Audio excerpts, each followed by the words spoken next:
What if everything you've ever relied on to understand human history, from your school textbooks to the grandest museums on Earth, was just the tip of a carefully sculpted iceberg?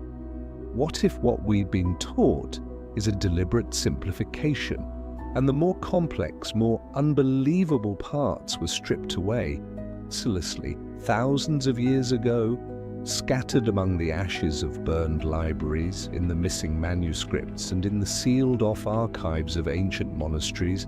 There might be another story waiting to be uncovered, a story about origins, about purpose, about humanity's connection to beings that go far beyond the boundaries of this world. These ancient texts, whether written in cuneiform, sacred symbols, or passed down through whispered traditions, seem to be telling us something modern science isn't ready to hear, or doesn't dare to acknowledge: that we're not alone in our evolution, that another hand, maybe more than one, has intervened along the way. In tonight's episode on Bedtime History, we'll brush away the thick layers of time and listen closely to the stories that were once dismissed as myths, stories that might actually hold the missing piece to understanding who we really are. Not to replace history, but to ask a deeper question: how much of humanity's memory has been stolen, and who rewrote the first chapters? Before we begin, thank you so much to everyone who's been with us and supported this channel. We truly appreciate you. Just a heads up, tonight's episode dives into some theories that might shake your trust in the mainstream version of history, so listen carefully and keep an open mind. If there's a hidden truth about humanity's origins, maybe it's not buried in some forgotten history book, but encrypted within the world's oldest writings. In 1799, a carved stone was discovered in the Egyptian town of Rosetta. On its surface were three scripts: ancient Greek, Demotic, and Egyptian hieroglyphs. Because scholars still understood ancient Greek, they were finally able to decode Egyptian hieroglyphs after nearly 1,500 years of silence. That artifact became known as the Rosetta Stone, a name that now stands for anything that can help us unlock a lost language and open a door to ancient knowledge. But what if there are other Rosetta Stones? Not just ones that decode language, but that unravel the true story of human origins? Not mythology, but streams of information hidden in symbols, astronomy, mathematics, sound, and memory, buried in ancient texts spanning from Sumer to India, from Egypt to Central America. The cuneiform tablets of the Sumerians, the oral Vedic hymns passed down for millennia in the Indian subcontinent, the intricate carvings in Egyptian tombs, and the still undeciphered Maya glyph codes. What if these weren't just cultural artifacts, but fragments of a knowledge system that once existed but no longer belongs to us? A language not just of gods, but of cosmic cycles, human nature, and scientific principles that shouldn't have been possible without the help of someone more advanced. Why did the Sumerians describe the planets of the solar system in such precise detail, including ones invisible to the naked eye? How did the ancient Egyptians possess astronomical knowledge so accurate that we've only recently confirmed it with modern technology? And why do civilizations separated by oceans and thousands of miles all tell of the same event: beings that came from the sky? What if ancient texts aren't just legends but records written in symbolic language? And what if they're maps? Not maps to a place, but to an entirely different level of understanding. A cosmic Rosetta Stone that's right in front of us, but no one knows how to read it yet. In some of these texts, we find subtle descriptions of vibration, of sound giving birth to matter, of sacred numbers like the golden ratio, and of time cycles that modern quantum physicists are only now beginning to explore again. Could it be that long before conventional history even begins, there was a deeper knowledge, and all we have left are forgotten fragments? Not every text needs a dictionary to be translated. Some can only be understood by asking, why does this exist? Who left it here? And are we misreading what our ancestors were truly trying to say? When the question of our origin echoes through the silence left behind by ancient texts, what's strange isn't that we find one answer, it's that we find many. Different languages, different names, different forms, yet somehow they all seem to point back to the same place. A place no modern civilization clearly remembers, but every ancient one seems to hint at in its own way. From Mesopotamia to the Nile, from the Altiplano to the Indus Valley, from the Andes to the Tigris Plain, every culture holds a creation story. And what makes them striking isn't how different they are, but how eerily similar. As if they're all trying to recall a shared memory, filtered through different cultural lenses, like the same scene projected through distorted screens. In Sumer, humans didn't just emerge naturally, they were created by the Anunnaki, not out of compassion, but to serve, to labor, to carry the burdens of gods who came from the sky. In Egypt, the first dynasties weren't the slow rise of farmers becoming kings, but a reign of the Neteru, divine beings who descended, ruled for tens of thousands of years, and then withdrew into another realm. In India, the Vedic scriptures speak of a time when the Devas and Asuras clashed in a world where humans were just byproducts of a larger war between powerful races. In the Andes, the Inca told of the first teachers, the Viracocha, who came from the ocean bearing knowledge of building and creation, only to vanish back into the mist. And in the Hopi tradition of North America, 3 worlds had already collapsed before the current one was born, each destroyed when cosmic order was broken. Not one of these stories places humanity at the center. Not a single ancient text describes a slow, linear evolution from primitive to civilized.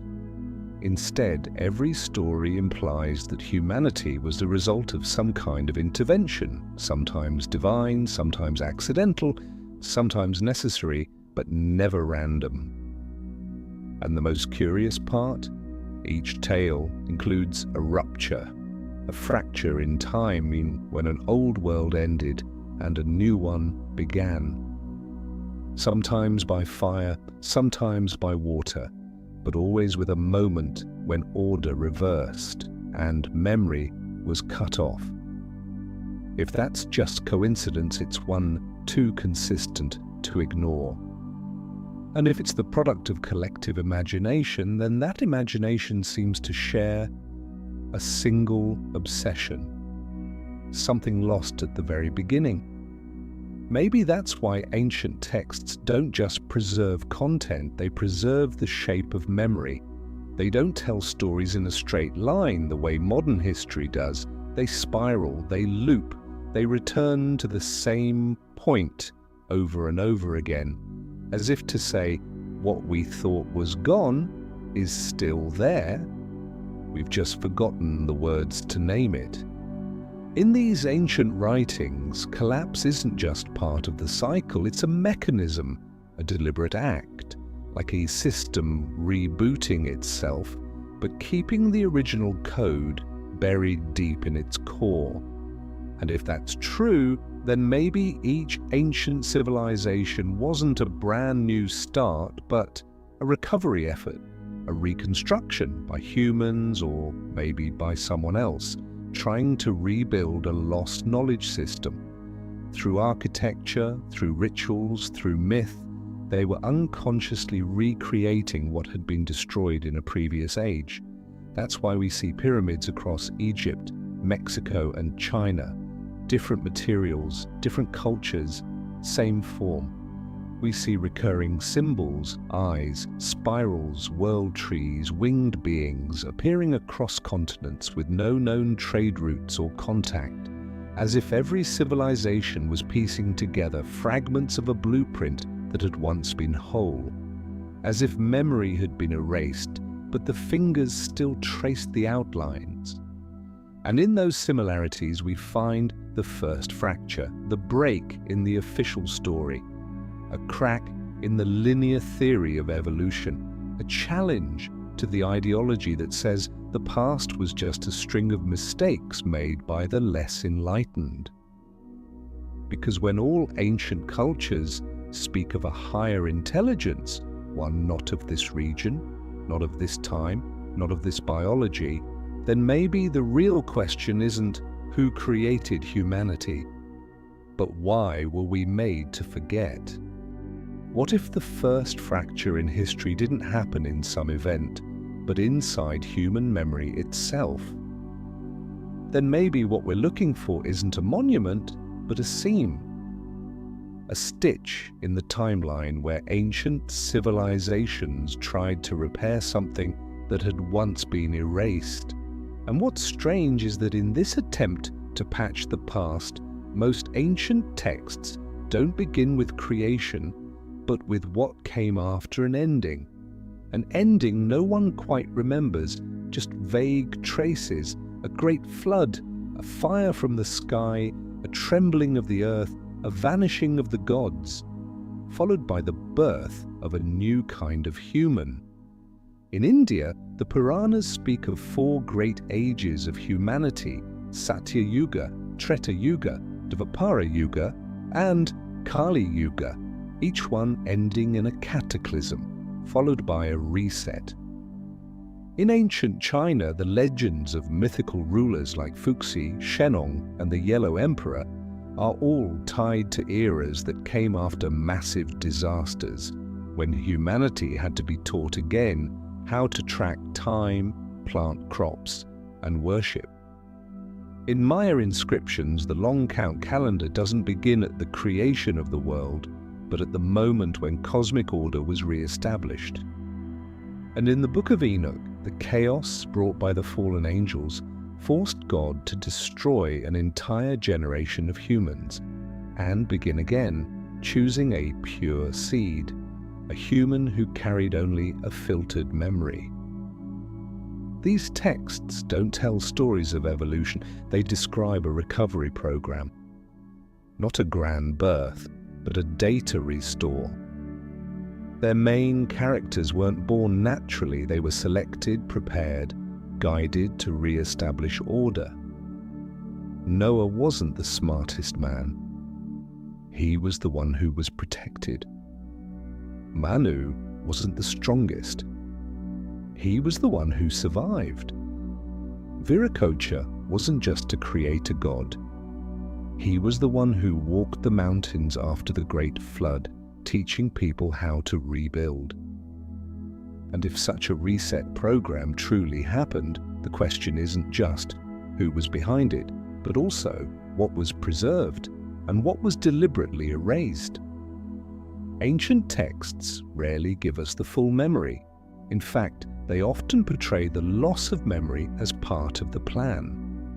In the Rig Veda, there are verses that speak of fragmented speech, where humans could no longer understand each other and had to relearn everything from scratch.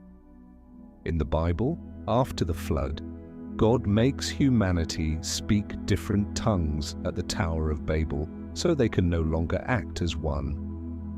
In other traditions, memory is hidden inside rituals, geometric symbols, encoded songs, and the rhythms of the stars, as if consciousness itself was tucked into the very structure of the cosmos, only accessible to those who knew how to listen. The point isn't just that something was forgotten, but that it was meant to be forgotten. Not everything was destroyed, just enough. Enough to make sure humans no longer remembered where they came from, but also just enough for them to keep going, to rebuild, to believe they were at the beginning, when in truth they were walking a path that had already been walked, only without a map. And so the question becomes sharper. If every ancient tradition speaks of a wisdom that once existed, was erased, and then reinstalled in a new form, can we really say that our memory is whole? Or are we just running a simplified program written after someone hit reset on the entire system? Maybe that feeling of something missing, that subtle sense we're trying to remember something no one ever taught us, is the last remnant of the first memory. A memory not written in language, not carved in stone, not etched in bronze, but embedded deep in the very architecture of consciousness itself. And if that's the case, then maybe ancient texts aren't containers of memory. Maybe they're clues meant to help us unlock it again. If memory was once rewritten, then maybe ancient texts weren't just meant to be read with words, but remembered through something far quieter, symbols. Because some truths can't be spoken, some meanings don't fit inside grammar, and fragmented language simply can't carry them. Those truths had to be preserved in shapes that don't speak but resonate, that don't explain but exist within everything, shapes that don't belong to any one culture yet show up in all of them. And that's where something strange begins to emerge. From Sumer to the Andes, from Egypt to Polynesia, we see symbols so strikingly similar it makes you wonder, were these people all writing in the same language, a language that never had a sound? When we look at ancient temples, ritual masks, pottery patterns, even the layout of old villages, we start to notice something modern minds often miss. Nothing is random. There's structure. Not just physical structure, but symbolic logic.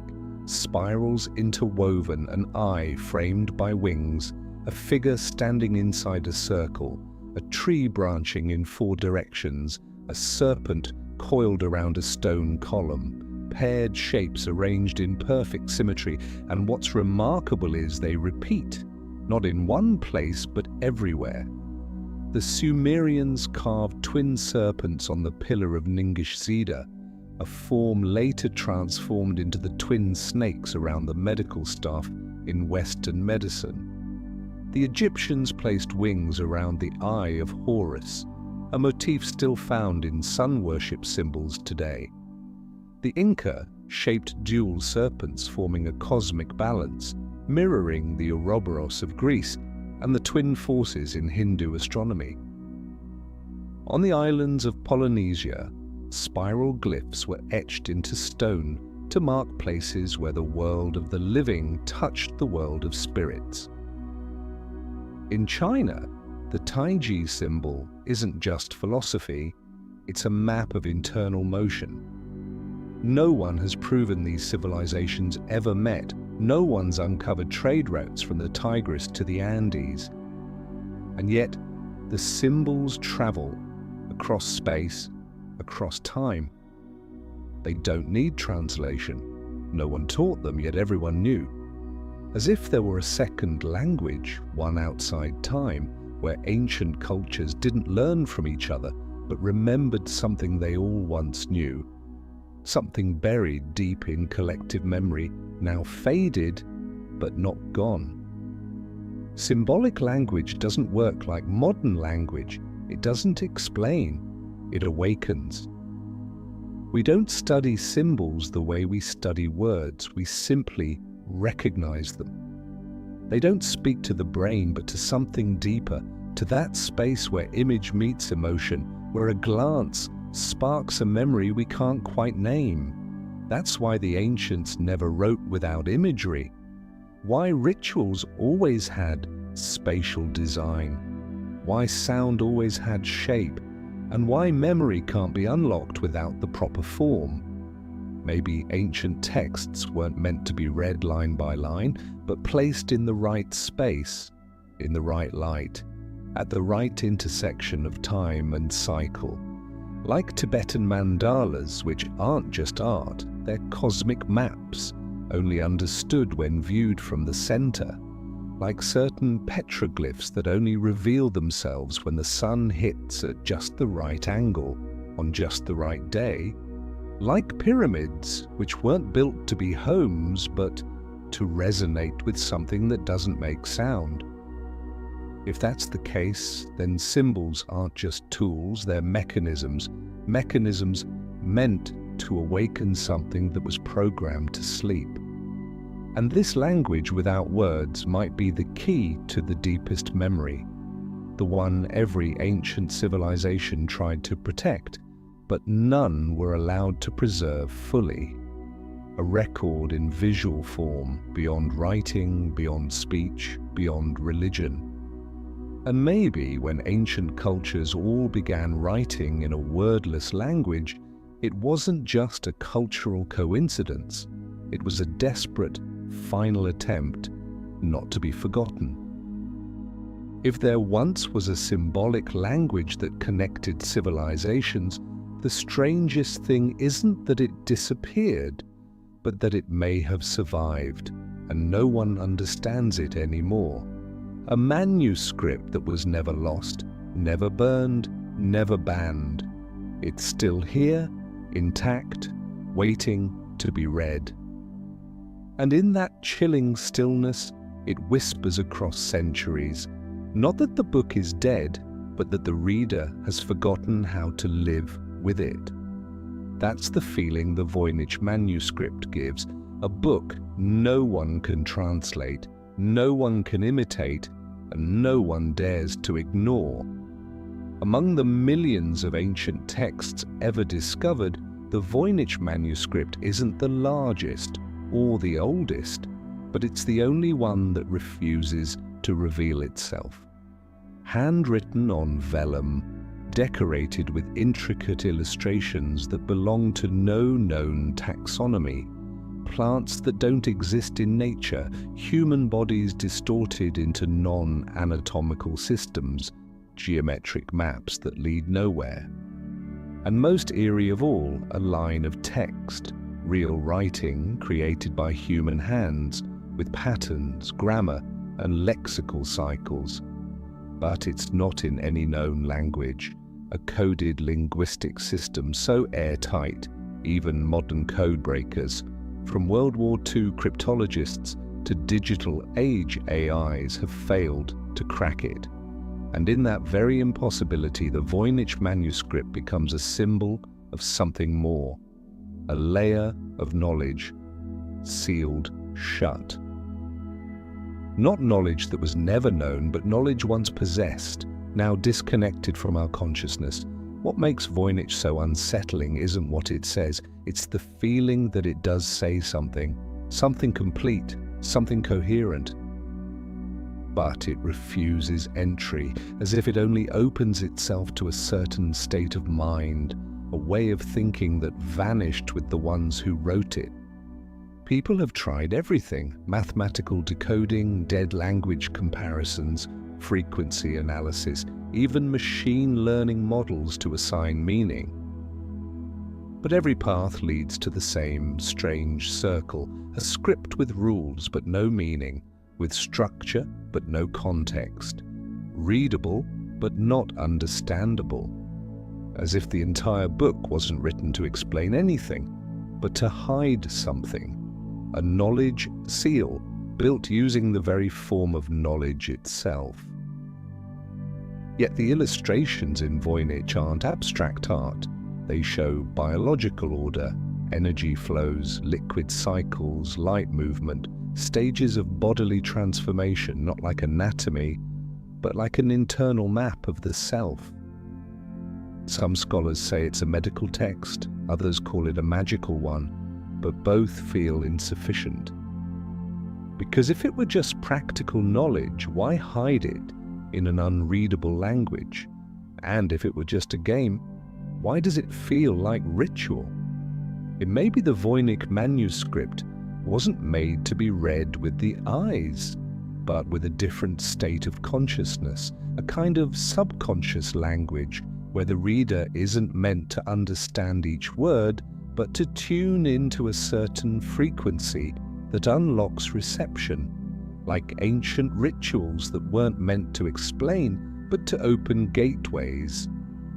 Like chants that didn't mean anything specific, but repeated until the mind hit resonance. Maybe Voynich is the last remaining fragment of a writing tradition that wasn't about understanding, but about activation.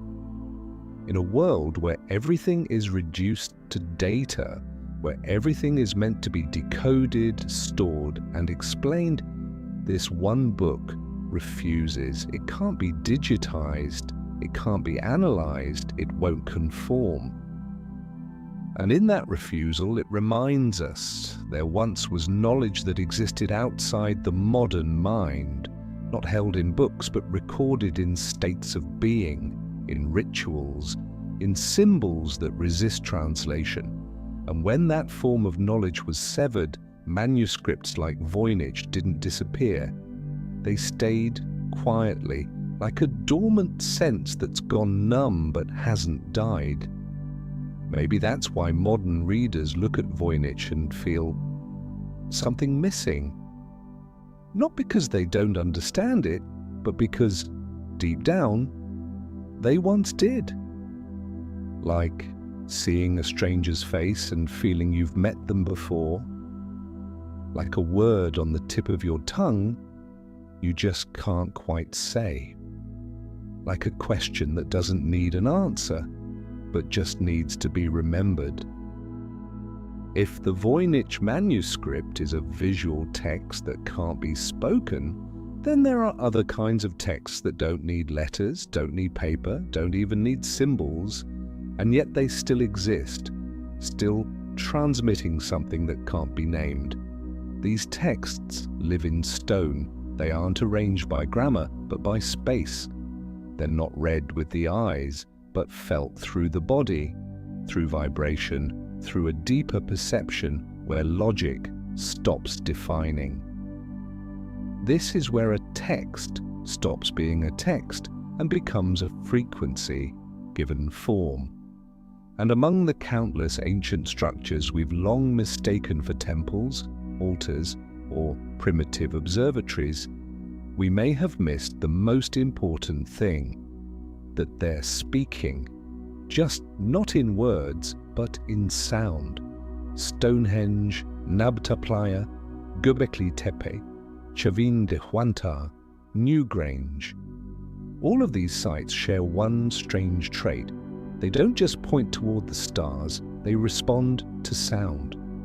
When you stand in the right spot and speak at the right pitch, something echoes back, sharper, more resonant, as if the space itself is answering. That's not coincidence.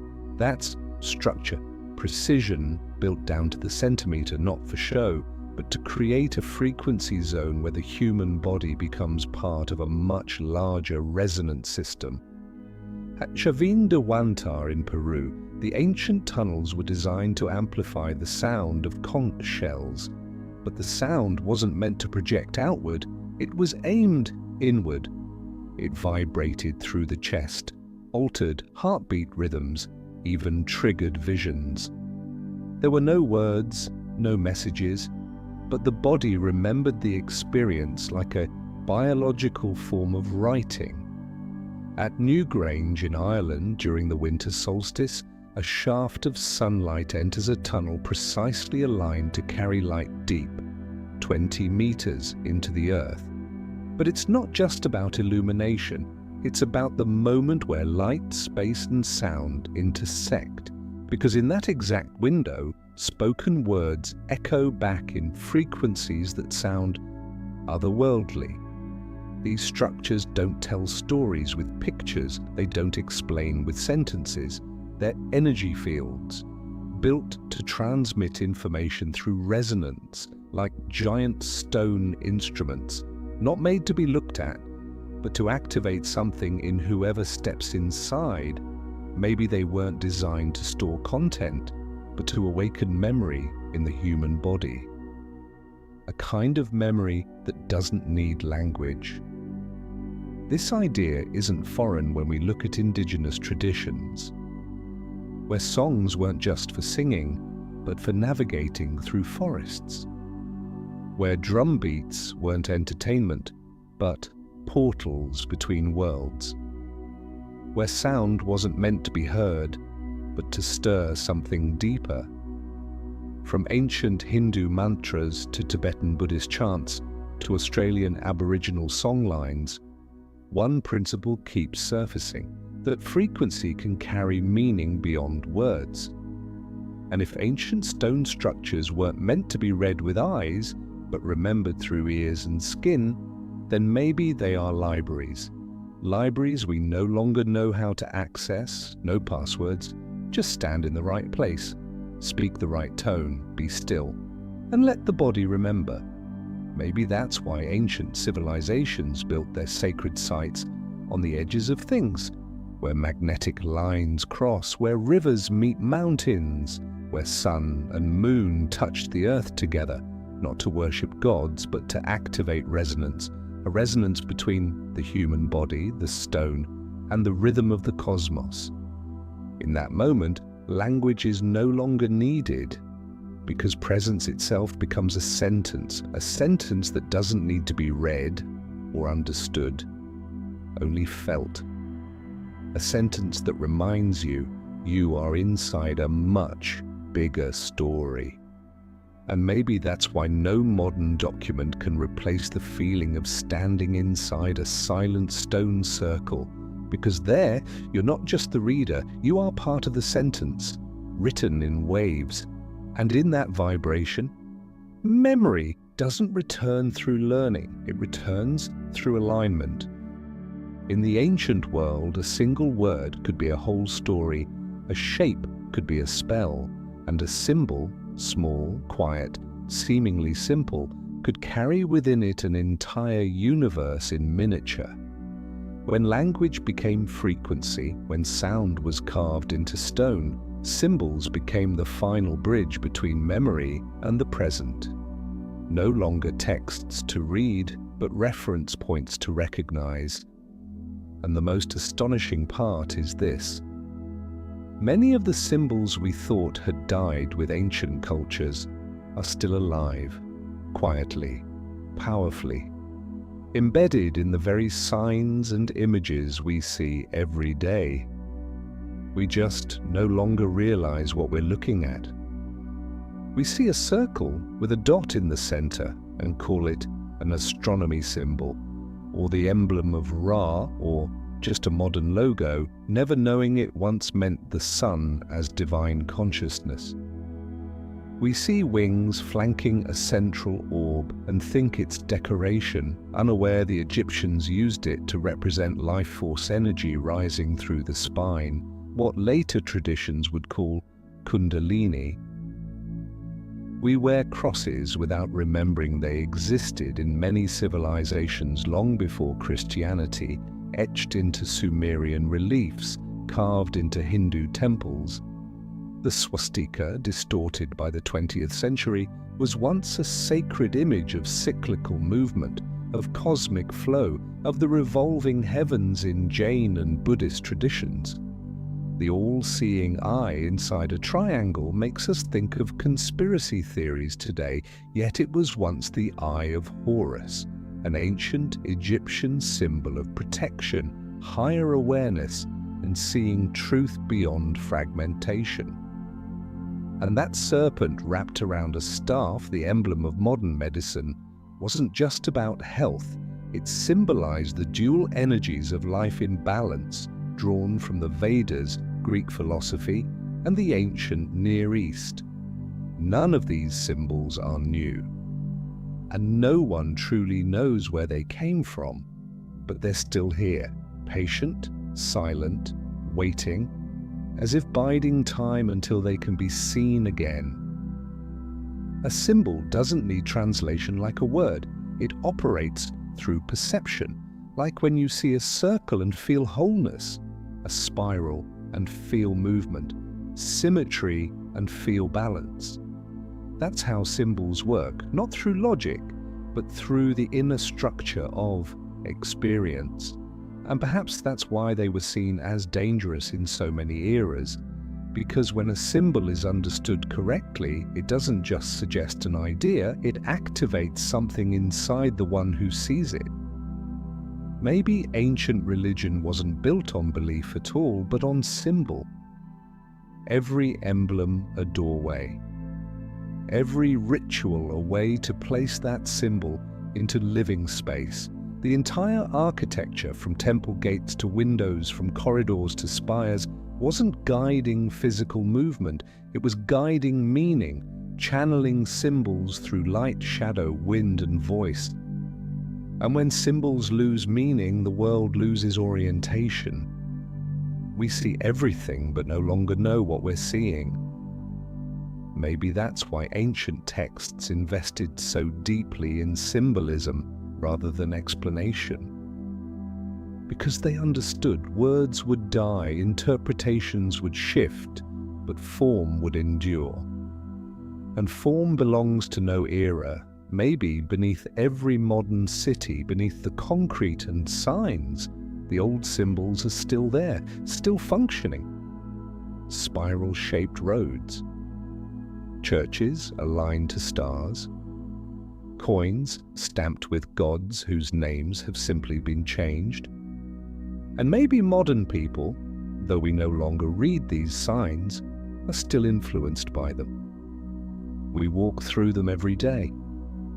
We live in a world coded by them, unaware that we're part of a living script. As maybe what we've lost isn't the symbols themselves, but the ability to recognize that they never left. Some things are preserved in stone, others are passed down through symbols, but a rare few, very rare, have come to us through technology, not myth, not metaphor, but device, matter, geometry, gears. And perhaps that's what makes them the most unsettling of all, because they can't be dismissed as symbols. They exist, tangible, mechanical, precise, like pieces of knowledge from a different order of civilization, left behind for someone who was never meant to understand what they were holding. Among these anomalies, the Antikythera mechanism is a crack in the smooth surface of history that can't be patched. There's simply no reason, no historical logic for a gear-driven machine made of bronze, capable of calculating lunar and solar cycles, planetary movements, and predicting eclipses to exist in the 1st century BCE. This in a time when even sundials were still rudimentary. So how could a device accurately model the inner workings of the solar system? And more importantly, who needed it and why? The mystery only deepens when we turn to the Piri Reis map, drawn in 1513 by an Ottoman admiral who admitted it was based on ancient sources whose origins he could not name. The map didn't just get Europe and Africa right, it also included Antarctica, ice-free. A detail modern scientists only confirmed in the 20th century using ground-penetrating radar. How could a 500-year-old map show the subglacial terrain of a continent buried under ice for over 6,000 years? The answer may not lie in figuring out who made it, but in accepting that a higher vantage point once existed. A perspective that couldn't have been gained from the ground, that couldn't have been achieved without tools modern science is still trying to replicate. A perspective that didn't belong to the time we've assigned to these artifacts. The Antikythera mechanism and the Piri Reis map aren't myths, they're real. They've been studied, verified, and their very existence casts a long shadow over the story of technological progress, we've told ourselves, because if ancient civilizations once had the capacity for mechanical astronomy, if they once mapped the world with near-orbital accuracy, then where did that knowledge go? Was it lost? Was it taken? Or maybe it was never ours to begin with, because the Antikythera mechanism isn't the next logical step in ancient engineering. It's an anomaly with no precursors, no successors, as if it was dropped in, placed, then left for time to erode its context. And the Piri Reis map, it's not an early draft of modern cartography. It's a record from an observational system we can't identify, as if someone looked down on Earth, not with eyes but with sensors, not to explore, but to record. And if that's true, then what's missing from history isn't just information, it's perspective. A view that once existed, far more advanced, far more distant, not from the ground, but from memory stored in the sky. It's no coincidence that ancient texts often describe the first teachers as beings who came from above. That might not be a metaphor. It may be a sacred way of remembering something very real, something we've forgotten. We were not the first ones to look down upon the earth. When ancient devices like the Antikythera mechanism and mysterious maps like Piri Reis reveal technological anomalies that history can't quite explain, a deeper question begins to rise from the sediment of our awareness. If technology once surpassed its supposed era, then what about us? What if human beings with fragmented memory, cracked consciousness, and unpredictable development aren't simply the product of a natural process? What if this body, this genome, this brain is also the result of an intervention that's been erased from the record? If we stop looking at the human genome through a purely biological lens and start seeing it symbolically, it begins to resemble a manuscript, copied and recopied through the ages. Some chapters are torn, some lines repeat, some symbols mean nothing at all, and some gaps no one dares to fill. Within that genome, over 200 segments of DNA have no clear match with any other known species on Earth, as if lines of alien code were patched in and left to run. Genes like FOXP2, crucial for language and expression, appear suddenly without evolutionary precedent. And perhaps most suspicious of all, the leap in human cognition, language, and symbolic thought happened in an incredibly short window, too short for natural evolution to make sense of it. If DNA is a form of code, then the human biological past isn't a smooth timeline. It's been interrupted, edited, even debugged, like a software system recovering from a critical failure. Some geneticists, when studying the genome as a system, have admitted this structure feels assembled, as if composed from parts that don't share the same origin. Maybe humans weren't the first version. Maybe there were prototypes, biological lines tested, refined, then discarded. And us, we may be the latest iteration. And in ancient texts, this idea isn't hidden, it's right there. In Sumer, humans were molded from clay, but had to be infused with the essence of the gods to become intelligent enough to follow orders.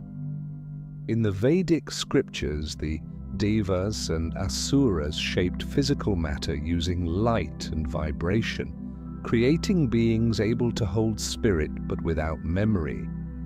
In Genesis, the first human only became alive when the breath of life was blown into his nostrils, not a biological act, but a form of conscious programming. To strip away the myth, and these stories start to read like symbolic biological reports, not acts of divine love, but experiments by cosmic engineers. The goal? A being both autonomous and controllable.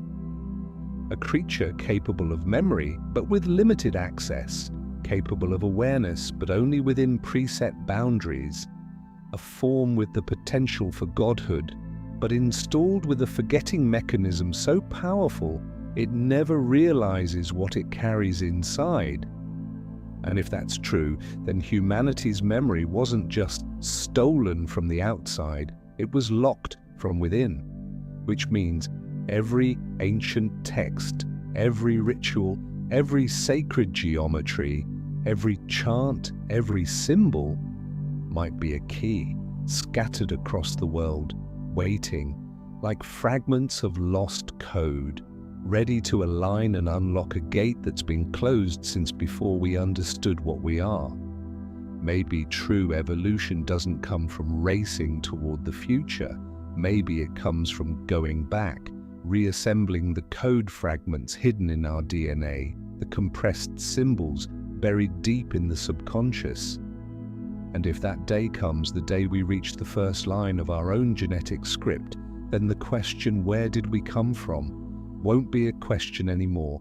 It will be an answer, because in that moment we'll stop seeing the body as a biological machine and start reading it as a living manuscript, each cell a symbol, each strand of DNA a sentence, and this very life is the opening chapter of a book that once had half its pages torn away.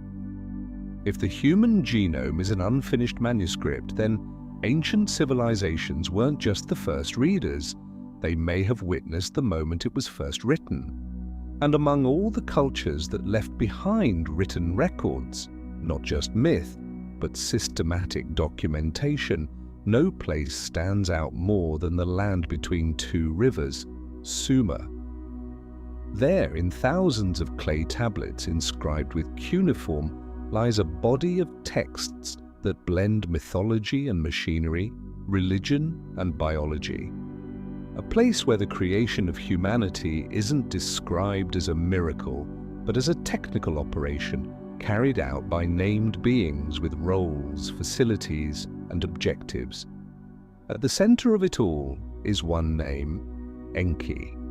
Unlike the supreme gods of later religions, Enki doesn't embody absolute power. He doesn't sit on high, punishing or rewarding. Enki is described as an engineer, a designer, someone who manipulates living matter.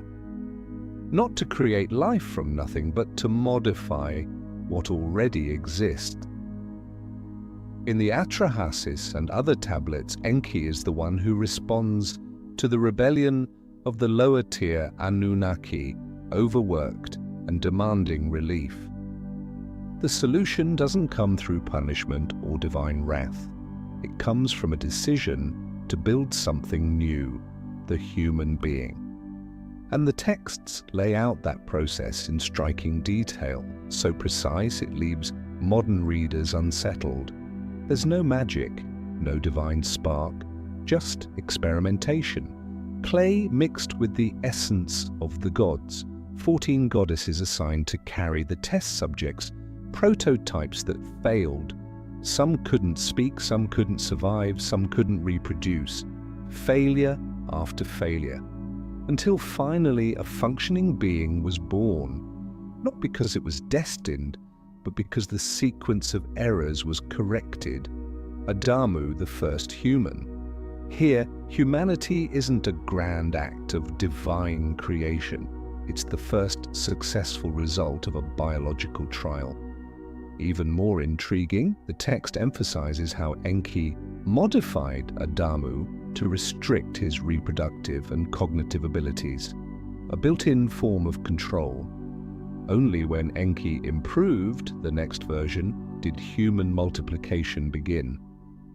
And in that moment, we stop seeing a god and start seeing a programmer. A bioengineer cloaked in myth. What makes these Sumerian records so unique isn't just what they say, it's how they say it. The tone is clinical, administrative, non-symbolic. Enki isn't a savior, he's the one providing a technological solution to a labor shortage. And that solution was deployed using genetic components through extracting living parts from a god's body. An image eerily close to DNA sampling. No one in the text calls it a miracle, they call it work.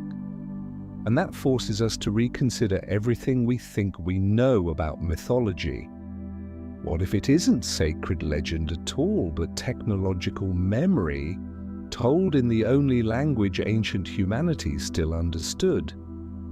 If so, then Enki isn't a spiritual deity. He's a symbol of an intelligence that once manipulated biology, that once restructured a species, and left traces of that work in the very way humans understand themselves. It's no coincidence that so many ancient cultures refer to their ancestors as those made from combination, or as bearers of the blood of the sky. These poetic phrases might actually be remnants of something real, a memory that humans didn't arrive through a smooth chain of evolution, but through a decision. And if there was a decision, then someone had to make it. And if someone made it, there had to be a reason.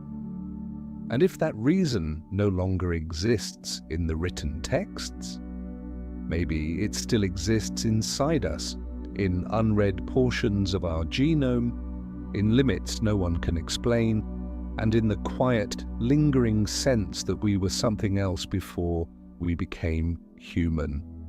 If the creation of humans was the result of a technological intervention later mythologized, then finding tools that defy the limits of their time shouldn't come as a surprise. These objects don't arrive in flashes of light. They don't come wrapped in legends. They're not found in temples or sacred texts. More often they lie quietly, buried in stone, embedded in strata where metal supposedly had no place. And yet it's that very silence that makes them shatter history. Because in the middle of the Stone Age, when humanity was supposedly just learning to chip flint, build fires and hunt, there appear things like alloyed iron gears, precision-threaded shafts, or hollowed quartz crystals pierced with methods we still can't explain. No timeline can fully account for that. The breath of metal, it sounds poetic, but it's something you can touch. Metal tools with astonishing hardness, alloy compositions unknown in nature, and cuts so precise they challenge even modern machining. These have been found scattered across the world. A hammer encased in rock over 100 million years old, discovered in Texas. A cylindrical metal tube unearthed in France, deep in rock layers dating back 65 million years. A near-perfect metal sphere from South Africa, etched with parallel grooves like it was turned on a CNC lathe long before humans, according to evolutionary theory, even existed. They're called out-of-place artifacts. But maybe what's out of place isn't the artifact, it's our timeline. The reason these artifacts are ignored, or worse, ridiculed, has less to do with science and more to do with fear. Because if we accept that someone once worked with metal, crafted precision tools, understood crystal structure, and left behind cuts created by extreme frequencies or unimaginable heat, then our entire model of human technological progress has to be rewritten. And not just from the Bronze Age or Iron Age, but from a missing chapter. A chapter where humans weren't the first to pick up a tool. So the question isn't, who made these things? It's, why are we not allowed to talk about them? Maybe because to face these artifacts is to face the truth, that other hands have shaped this world before us. And if we place those hands on the same map as Enki and the ancient engineer gods, they stopped looking like metaphors. They may have been real, not as deities to be worshipped, but as beings who practiced technique. They didn't need altars, they needed labs. They didn't want believers, they needed tools, and those tools, for reasons unknown, were left behind, buried, forgotten, but still here, rusting, waiting, refusing to dissolve into time. Maybe that's why across every ancient culture, metal was always sacred. Copper, gold, meteoric iron, they weren't just precious, they were powerful, not because of their rarity, but because they carried a residual energy from a forgotten age, a physical memory, one that can't be translated but can be felt when you see an impossible cut, touch an unexplainable alloy, or stand before a metallic object lodged in stone, so undeniably real, no forger could ever fake it. The breath of metal makes no sound, but it resonates with a quiet message that maybe humanity came after someone, and what we think of as the beginning and might just be a system reboot on an operating platform that was running long before we knew how to ask. If tools that shouldn't exist are still buried in stone, then what's even more unsettling is that the traces that shouldn't exist might be inside us. No need for excavation, no need for radar, just a strand of DNA is enough to show that human history didn't flow like a clean evolutionary stream, but twisted, interrupted, and layered with hidden forks, erased jumps, and bloodlines from places no one dares to name.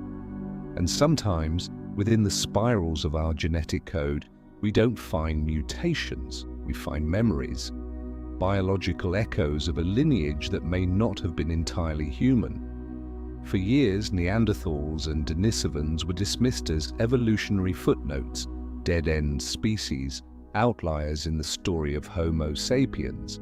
But when genetic science caught up and comparison became possible at the molecular level, it turned out they never left.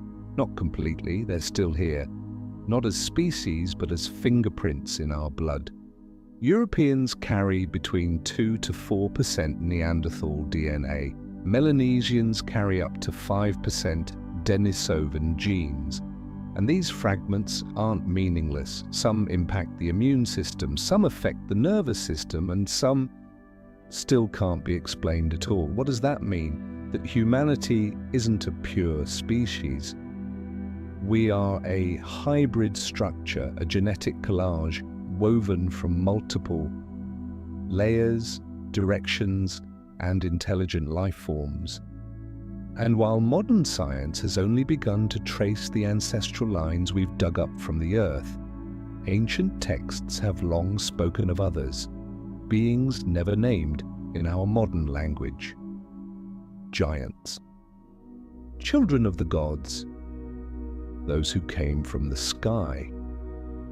Maybe not mere myth, but metaphors for races that once lived alongside us, or within us. In the Book of Enoch, the Watchers, fallen angels, take human wives and give birth to the Nephilim, beings great in strength, intellect, and stature. The Greeks told of the Titans and of gods who had children with mortals.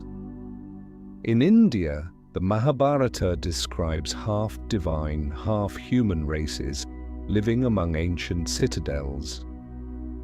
And in Central America, the Maya claimed humanity wasn't created once, but in several failed versions before the one we know. Why does nearly every ancient culture echo the same theme? That humanity wasn't alone in the beginning? Could it be that at some point, this planet was a convergence point, a crossroads of many life forms, many intelligent species, and the memory of that meeting was buried deep within our bloodline? A kind of silent zone in our genome, regions we don't understand but which still quietly operate, powering the bodies of billions to this very day. Even beyond DNA in our cultural traditions, the obsession with a different bloodline is everywhere. Egyptian pharaohs claimed descent from Ra. European royal houses whispered of blood from the stars. Japanese emperors traced their line to Amaterasu, the sun goddess. The Dogon people of Africa told of ancestors from the Sirius system. Maybe this wasn't just myth wrapped in ritual. Maybe it was memory compressed into ceremony, story, and lineage, too sacred or too dangerous to name directly. And if a non-human bloodline was ever grafted into us, like a conscious implant, it may still be there, in our bursts of unexplainable creativity, in that strange sense of not fully belonging to this world, in the longing we feel toward the stars, something no biological theory has ever accounted for. And most of all, in the one question we've never been allowed to ask out loud: why is humanity the only species on Earth that knows it exists?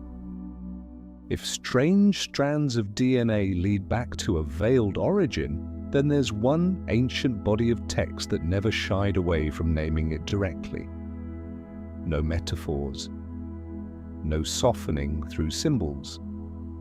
Just a clear, unsettling assertion: there were once beings born of both human and something else. Not gods, not demons, but the product of a deliberate act. An experiment that wasn't supposed to happen but did, and its aftermath may not just echo through religious memory, it may still linger within our bodies and in our souls. In the Book of Enoch, these beings are named without hesitation: Nephilim. They are not human, not fully divine. They are the offspring of the Watchers, celestial beings assigned to guard the heavens, who took daughters of men as wives, and the children born of these unions were unstable, giants, brilliant, powerful, but undisciplined. They obeyed no laws of earth or sky. They didn't fit into the cosmic order, they disrupted it. And what's most shocking is that their birth was not a one-off event. It was a coordinated, widespread operation, happening everywhere, all at once. Enoch doesn't write like a prophet. He writes like a recorder, someone documenting a reality. And in that reality, the Nephilim became a serious problem, not just because of their strength, but because of their awareness. They disobeyed, but they knew. They didn't belong to heaven, but they understood its laws, and that made them a threat, not to humanity, but to the very architects of order itself. In the text, a heavenly council is called, and the decision isn't to punish individuals. It's to wipe the slate clean, a full reset, a great flood, not just to cleanse the earth, but to bury the evidence of a genetic intervention gone too far. The Watchers are imprisoned beneath the earth. The hybrid children are destroyed. Humanity is rebuilt from a purified line. This time with no mixing, no divine knowledge, only the silent echo of something that once was. What baffles modern scholars is how similar stories appear outside the Hebrew tradition. In India, the Mahabharata tells of demigods born from devas through ritual and light, children of great purpose, who also spark wars of extinction. In Greek myth, heroes like Heracles, Perseus, Achilles, they're all hybrids born of divine and mortal union, stronger than men but doomed to tragedy.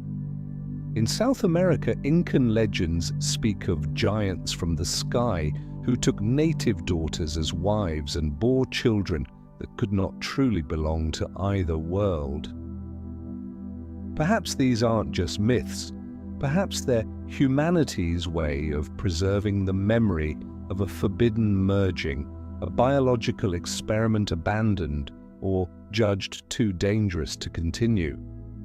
And because it was interrupted, what remains is scattered, fragmented, like misaligned strands of DNA, like broken myths passed down in whispers, like oversized bones that are discovered, then mysteriously disappear from official records. And if such beings ever did walk this earth, then where are their descendants now? Maybe they're not somewhere else. Maybe they don't need to exist as a separate race.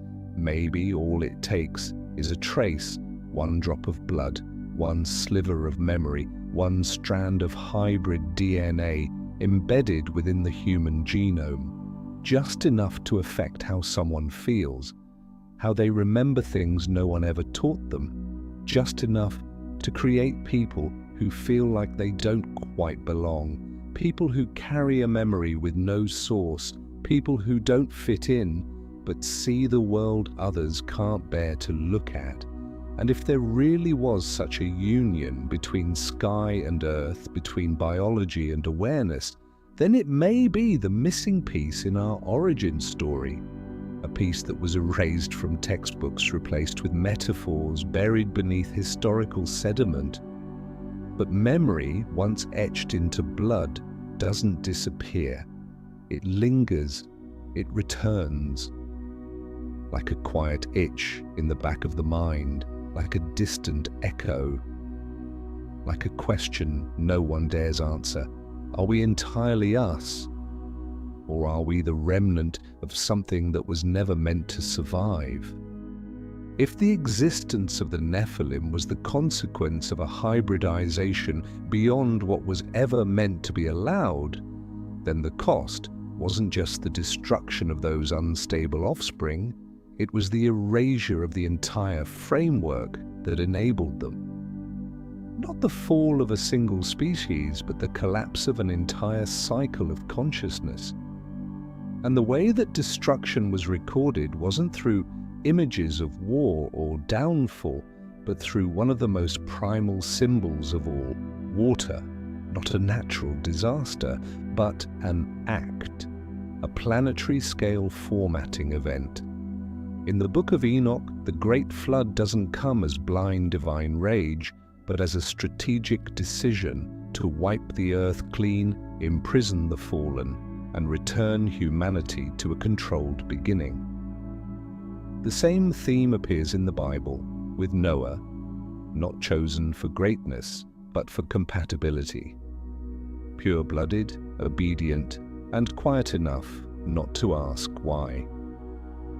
In the Epic of Gilgamesh, Utnapishtim is warned by Enki of a coming flood, not born of wrath, but to restore the correct order. In India, the god Vishnu appears as the fish Matsya to guide Manu and the seed of life through rising waters. In Mesoamerican traditions, the flood is told as one of several resets after failed creations made of clay, of wood, of maize. Across cultures, languages, and myths, the message remains constant. The world was not reset by accident. It was chosen. A deliberate reprogramming of Earth itself. Water no longer as cleanser, but as logic blade. Everything returned to a blank slate.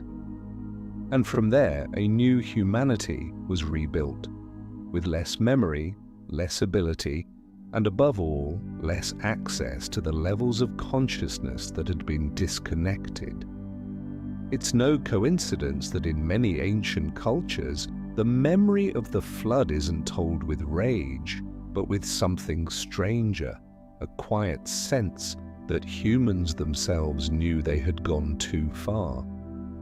A remorse not spoken aloud, a collective feeling that something within the former self exceeded its limits, and that starting over was inevitable. The death of the pre-flood civilization wasn't a tragedy, it was a forced, safeguard to stop the system from crashing entirely. And if we read ancient texts closely, we begin to see it wasn't just the plants, animals, and knowledge that were lost. A portion of memory was severed. That disconnection is encoded in symbols, languages divided, symbols forgotten, knowledge turned into legend, and survivors unable to access the old system. That's when texts stop being operating manuals and become hints. When rituals stop being technologies and become simulated memories of how the world was once governed. If the Great Flood was a programming tool, then post-flood humanity was a limited version. A new cognitive architecture with stricter firewalls, built-in moral encryption, and self-limiting systems designed to prevent a repeat of the critical error. And this isn't just the belief of the ancients. It's a foundational feeling buried in the modern human psyche. The fear of going too far, the fragmentation of knowledge, the haunting sense that something within us was once stronger, deeper, wider, but was locked away. When the waters of the Great Flood receded, it wasn't just dry land that emerged. The first thing to rise was silence, a kind of silence not born from devastation, but from the weight of knowing too much and no longer being able to speak it. And within that silence, a group stepped forward, not as founders, but as rememberers. They didn't carry knowledge in books. They carried fragments of biological code that still remembered the old operating system. They didn't relearn, they restructured. Not to restore what was lost, but to make it survivable in a world that could no longer bear the truth of what had come before. Across traditions, traces of these people remain. In Egypt, they are the godlike figures such as Thoth, who recorded the memory of the old world and taught humans to read the cycles again. In Sumer, they are the Abgal, beings from Eridu, who carried the tablets of destiny. In China, they appear as sages like Fuxi, and Nuwa, described as those who reassembled the sky from broken pieces. In the Andes, they are embodied by Viracocha, who walks the mountains after the flood, teaching humans to build, to plant, and to remember through stone. They don't come from dynasties. They appear between cycles, not gods, not kings, but intermediaries, not holders of power, but of memory. And what they share in common is this: they never reveal everything they knew. They choose to rebuild from a different foundation, simpler, more abstract, and above all, safer. No longer transmitting raw knowledge, but encoding it through symbols, through architecture, through ritual.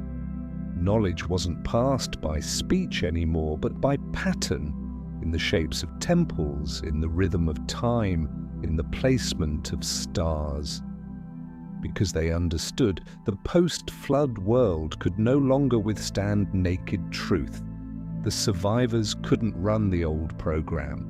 Like a weakened machine unable to process its former software, post-reset humanity needed a new system, lighter, slower, with less memory and restricted access.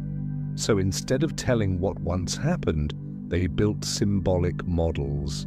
Celestial calendars no longer synchronized human consciousness. They became farming rituals. Pyramids no longer resonated as machines. They became tombs. Ceremonies no longer opened gateways. They became beliefs. Everything was remade, but in forms the world could endure. A deliberately compressed system of knowledge handed over to a species that had forgotten it once knew.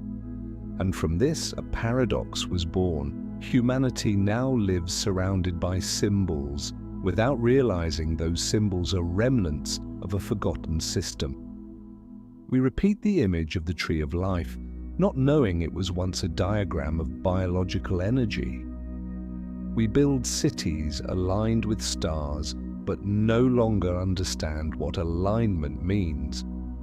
We tell myths of gods, not realizing they were once representations of universal forces once woven into human consciousness.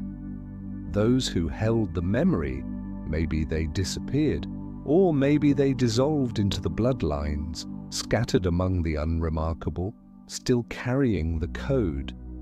Maybe they were the ancient shamans, the stargazers, the stone temple scribes, or maybe they were the heretics condemned for speaking truths their era could not bear. But however they existed, they were the quiet witnesses of a knowledge that was once whole, then narrowed, then blurred, not erased with violence, but restructured from within. And maybe that's why in every esoteric tradition there's always a whisper of a promise that one day knowledge will return. Not through discovery, but through activation. Not by reading more, but by remembering differently. By looking at what we've always known and seeing what was never said aloud. After knowledge was restructured in the wake of the Great Flood, those who remembered didn't speak of time as a straight line, but as a spiral. In the surviving ancient texts, time was never described as something that simply flows forward. It was always a wheel, a cycle, a vast breath of the cosmos where every beginning is also a return. And that idea wasn't poetic metaphor. It was the very foundation of how the ancients thought. Time as ordered repetition, not as blind progression. In the Rig Veda, time is divided into yugas, great epochs, each with distinct characteristics, ending with collapse and restarting like the seasons turning or stars shifting in the sky. In Maya tradition, the long count calendar doesn't tally passing years, it tracks epochs, like a system logging how many times the operating program has been reset. In ancient Egypt, the concept of Zep Tepi, the first time, wasn't a past event, but a sacred pattern that could be reactivated through ritual and architecture. In China, the cyclical Kanchi system wasn't just for marking age, it was a cosmic alignment tool, encoding human events into a rhythm of heavenly and earthly motion. All of these temporal systems, when compared, point to one truth. The ancients weren't trying to measure time. They were trying to synchronize with it. They built temples aligned with the sun at seasonal transitions. They held ceremonies on days when the sky and earth axes aligned. They passed down knowledge not through theory, but through living in rhythm, because they believed only when one acts in harmony with the right moment does the gateway of memory open. In such a view, time doesn't pass, it returns. Modern science still sees time as linear, but quantum physics is beginning to falter in front of anomalies, fragments of reality where past and future seem to coexist. A particle can appear in two places at once. An event can be altered by the observation that happens after it. This is no longer mysticism, it is physics, slowly retracing what the ancients may have already known. The universe does not run in straight lines, but in recursive patterns. In such a universe, truth doesn't sit at the end of the road. It reveals itself within the loop. And what has been hidden for thousands of years may not be lost in content, but in our misdefinition of time itself. Because if we are taught that everything only moves forward, then ancient warnings of the return moment, the sacred cycle, the day the gate reopens, are dismissed as nonsense. But if time is a spiral, then every cycle is a chance to recover what was blurred. It's no coincidence that across so many indigenous traditions, certain windows are known as open periods, when the veil between worlds thins, when forgotten knowledge can resurface, when memory systems can be reactivated like software, awaiting an update. And if this is true, then living out of sync with the cycles, severing from cosmic rhythm, abandoning sacred agriculture, rejecting geometric alignments, isn't just cultural loss. It is a disruption of the memory encoding system of the universe. Maybe that's why at the heart of every ancient civilization, there is always a calendar, not to mark dates, but to locate the soul in a larger structure, each human life as a cog in the grand wheel of time. And if we find the rhythm again, it's not just the past that returns. We return too, not as travelers moving through time, but as beings inside time, remembering what the body was always programmed never to fully forget. When time is no longer a straight line but a cycle, and when memory isn't held solely by words but by rhythm, by location, by symbol, a new question begins to surface. Could there be a kind of knowledge that needs no form at all? One that isn't written in letters, carved into stone, encoded in genes or stored in cells, but instead is transmitted through something else entirely: light, vibration, silence, awareness. And if such a knowledge exists, what texts have ever dared to describe it when all forms of expression begin to dissolve? Perhaps among all the ancient repositories of human thought, no tradition has dared go further than Buddhism in asking the ultimate question: what is truly real? It does not begin with events, it does not center around deities, it does not focus on creation.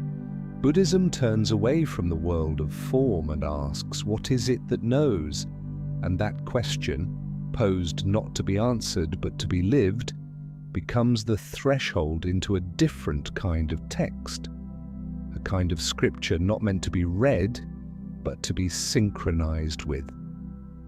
In the Avatamsaka Sutra, flower ornament scripture, the world is described as a net of interpenetrating realities with no fixed center, where each thing is itself, yet simultaneously reflects the whole. A speck of dust contains the universe. A single moment opens into infinite aeons. There is no beginning, no end. Time, space, and awareness are not separate, but layers of a single unfolding field. And strikingly, the text doesn't argue or explain, it appears. The reader is not asked to understand it, but to enter a state of seeing things as they truly are, not through analysis, but through the silence of presence.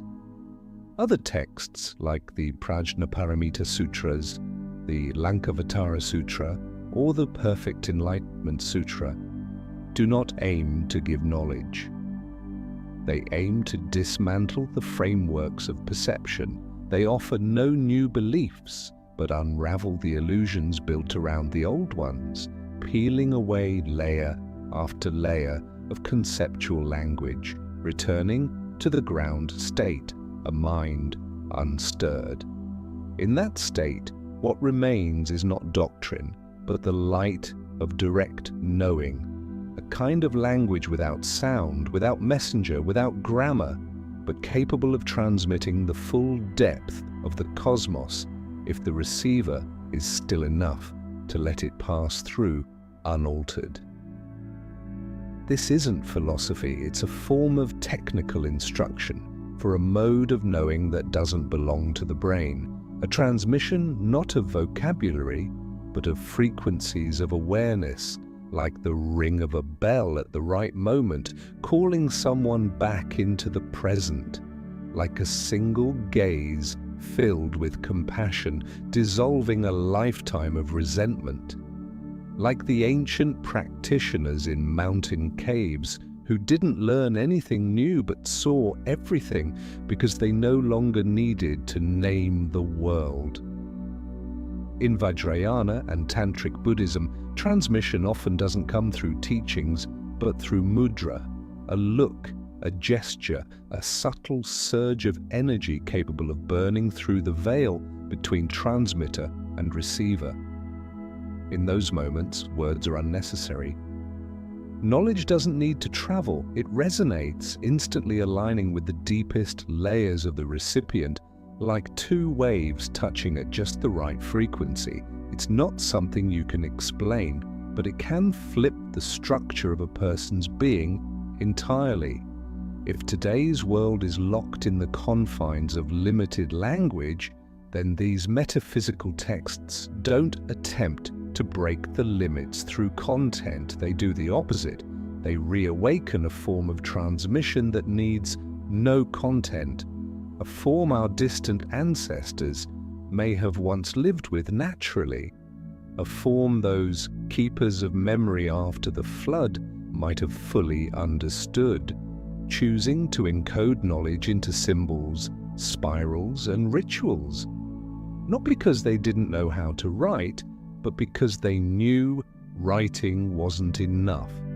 That's likely why the deepest scriptures aren't meant to be studied, but abided in, not discussed, but dwelt with.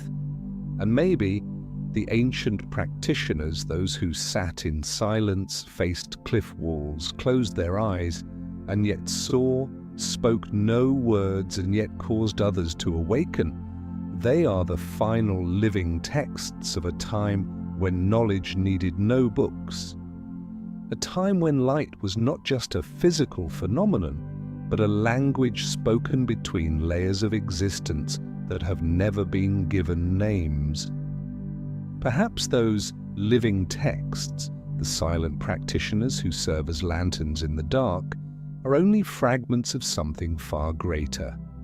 A system where knowledge isn't written down but witnessed, a system that doesn't rely on language or symbols, but on the sheer presence of awareness itself.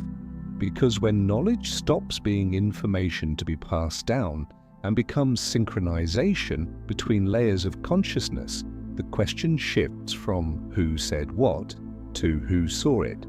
Who is it that records every ripple in existence, not with ink, not with speech, not with words at all, yet still preserves everything? This is where we step into another type of scripture, not one of teachings, but of vision. Not of sermons, but of silence. A realm of beings who are neither gods nor humans, but always present, like fixed points of awareness embedded within the architecture of the cosmos. They don't come to change the world with force, but to ensure that nothing goes unwitnessed. And because it is seen, it cannot be forgotten. Among them, perhaps the most haunting figure is Enoch, a human among humans, yet one who was called up into a network that no longer belonged to Earth. In the Book of Enoch, a text omitted from the biblical canon, but preserved within Jewish mysticism and Kabbalah, he does not die. He is taken from the earth and transformed into Metatron. Not entirely human, not quite divine, but a living recording system, a silent witness to the unfolding of all things. Metatron does nothing, yet he knows everything. Not because he was taught, but because he sees. And in the apocalyptic texts, this act of seeing is not mere observation. It is inscription into reality itself. A watcher does not simply know, their awareness locks the event into existence. Like a vibrating frequency that becomes fixed the moment it is observed, stored, synchronized into the deeper architecture where memory is no longer personal but cosmic. Figures like Enoch aren't unique. In Gnostic tradition, the aeons, beings of light, from the primal realm of awareness, don't create. They witness and harmonize. They never speak, but their presence reflects all distortion instantly into higher levels. In Mahayana Buddhism, there are bodhisattvas who don't preach but see everything, like Manjushri or Mahavairocana, entities who grant no blessings, issue no punishments, but mirror every action so clearly, all illusion falls away in their gaze. Perhaps these aren't just mythological tropes. Perhaps they are remnants of an ancient memory, of a universal network of observation, one that ensures the game never drifts too far from its intended structure. And sometimes these watchers do more than witness. They descend, not to save, but to correct, to realign a dissonant point, to bring a being back into its proper frequency, not like a savior, but like a technician of balance. And what's remarkable is this: they never appear without cause. Every descent of an angel in ancient texts, Gabriel in Hebrew tradition, the fiery angels in the Book of Enoch, the beings of light in Gnostic writings, is always tied to a programming mission. They arrive when order collapses, when a group is about to interfere too deeply, when humanity is on the verge of remembering something before its time, when synchronization points are lost, when a gate is about to open at the wrong frequency, and they only intervene as much as needed, then vanish, leaving behind a half-luminous, half-forgotten impression humanity has long called by one word: revelation. Maybe that's why in nearly every culture, no matter the mythology, we find the recurring image of a being from the light who descends, says little, stays briefly, and leaves behind a code, a warning, a celestial map, a subtle command, and then departs, leaving humans to decide, will we remember or will we repeat? And maybe they're still watching, not from the sky, but from within the structure of our own consciousness. A layer we cannot access but can feel. A presence that doesn't judge, doesn't explain, just knows, like the gaze of Metatron, silent, transparent. But when we dare to face it deeply enough, everything we've tried to hide becomes impossible to deny. Ancient memory doesn't just tell stories of witnesses, it also speaks of those who handed down models. They didn't leave behind philosophies, they didn't establish religions, they didn't found schools in any modern sense, they didn't teach literacy, they taught how to place the first stone. They didn't tell us what to believe, they taught us how to build the world. From what seemed like purely physical things, how to plant, how to divide land, how to align a temple's axis with the stars, how to design irrigation channels that flowed in sync with the moon. And yet, these teachings carried a level of precision, an astronomical, mathematical, and geometric depth that human civilizations wouldn't begin to match for thousands of years. These first teachers may not have been human. Not a single ancient civilization claims to be the beginning. Ancient Egypt referred to its golden age as Zep-Tepi, the first time when the gods still walked among men. The Sumerians spoke of the Apkallu, 7 sages from Eridu who taught humans every art, from astronomy to engineering, then withdrew into the deep sea. The Maya spoke of creator teachers who tried and failed to make humans several times, but once successful, taught them how to build cities, track time, and chart the heavens. In Peru, the Inca honored Viracocha, a bearded man who emerged after the flood, walked silently through the Andes, rebuilding the world with stone, with geometry, and then vanished into the mist. They didn't stay. They didn't found dynasties. They left no bloodlines. And yet, wherever they were remembered, the structures they left behind were always foundational: pyramids, observatories, irrigation systems, cities aligned with constellations. As if their first mission was not to rule, but to realign the frequency of space, so humans could live in a resonant environment, one that could help them remember what had been blurred. They didn't inspire, they structured. And that's what makes them so different from the divine figures of modern religions. They didn't bless. They didn't judge. They came, established a symbolic and physical architecture, and left. Like someone fixing the antenna on a misaligned receiver so that the machine could once again function in its original mode. Seen from this perspective, ancient monuments aren't temples, they're lessons encoded in matter. They are wordless libraries, cognitive diagrams in stone, maps of relationships between the sun, humanity, water, consciousness, and planetary resonance. Perhaps this is why modern eyes don't understand them, because they don't transmit meaning, they emit a field, a spatial design meant to activate something dormant in the human structure itself. And if someone once knew how to build such structures, they couldn't have come from a primitive culture. They couldn't have relied on stone and axe alone. They would have needed a star map spanning millennia, tools to measure the axial tilt of Earth, a deep understanding of how sound resonates within local materials. They must have come from somewhere else, not necessarily another planet, but certainly another frame of consciousness. Perhaps they didn't arrive in ships. Perhaps they arrived through resonance, appearing at moments in history when humanity was quiet enough to hear. They didn't bring weapons, they brought schematics, they didn't impose beliefs, they reminded. And because of that, they needed no names, only patterns, left to echo inside the consciousness of those who would live among them, generation after generation.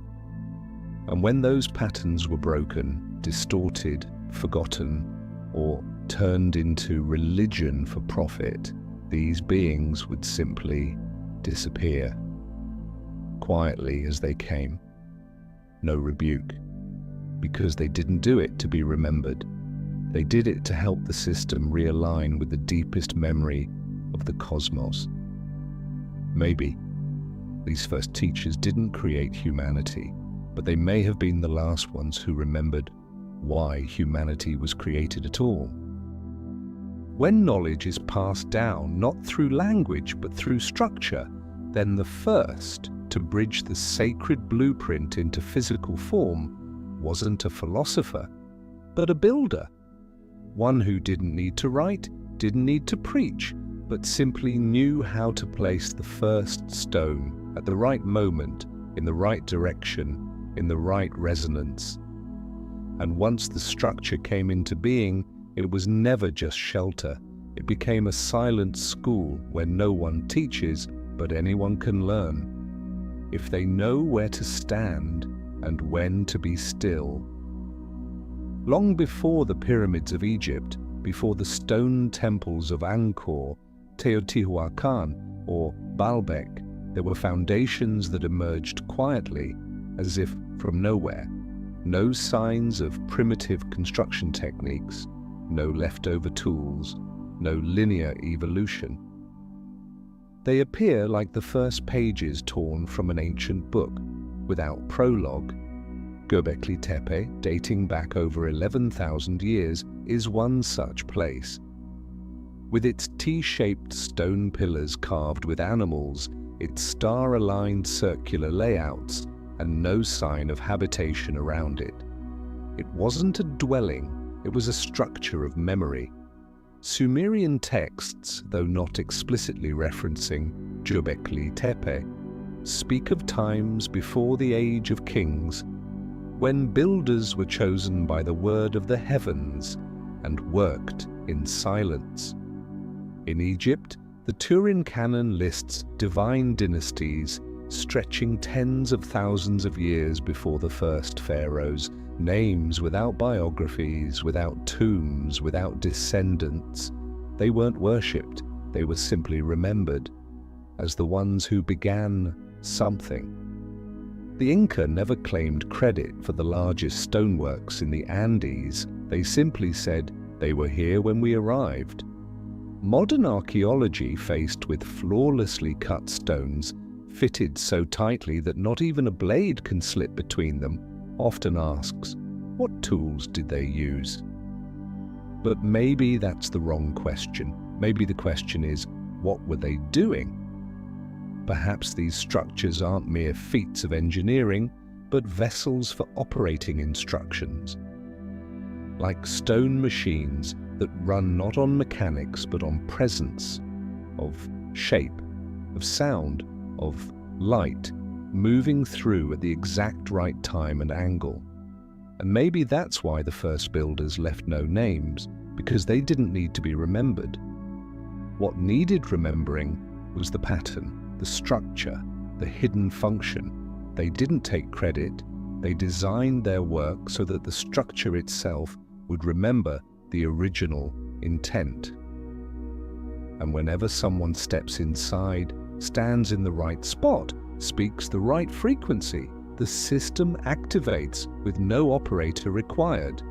This may explain why in many ancient traditions, building a temple was never a mere physical task. It was a ritual, a transmission, a restoration of something that had once been lost, sometimes lost to memory, sometimes to time, but always preserved in sacred form. A design passed not through books, but through intuition, through dreams, through a deep knowing in the bones. I have known this before.